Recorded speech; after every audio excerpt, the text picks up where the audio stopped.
अब हर तरफ होगा अमन, खुशहाली और सुकून का समा। बूंद बूंद के लिए तरसती जमीन पर होगी बारान रहमत। डर भी होगा लेकिन सिर्फ हार जीत का। उजड़े मैदान एक बार फिर आबाद होगा।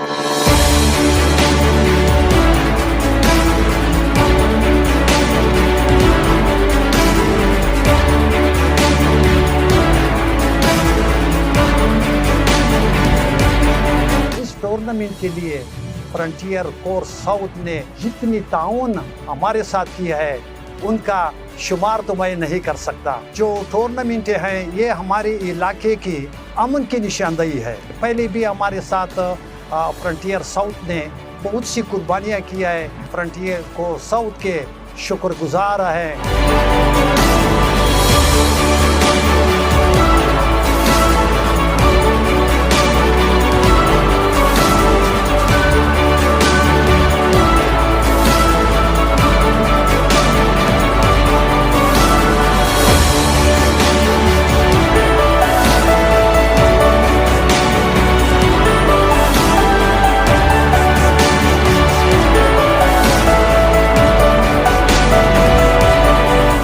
मुनाकिद हुआ जिसमें ज़िले भर की और तकरीबन के बल्कि मैं चाहूँगा कि आल पाकिस्तान की बेहतरीन टीमों ने हिस्सा लिया।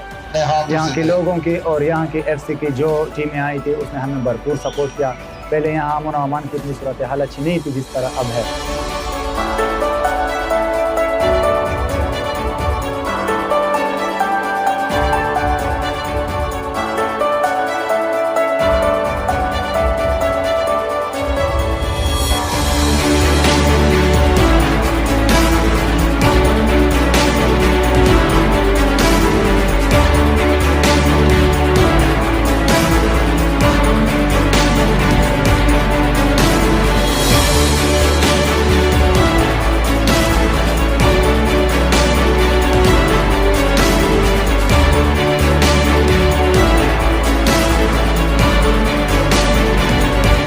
खेल नौजवान के लिए बहुत ज़रूरी है क्योंकि तालीम और स्पोर्ट से इलाके में अमन और शूर आता है। इसलिए हम AFC का शुक्रगुजार है। ये टूर्नामेंट माशाल्लाह जितने आज 3.5 लाख विनर इनाम है, 2.5 लाख विनर इनाम है, ये सारे AFC की बदौलत हो रहे हैं।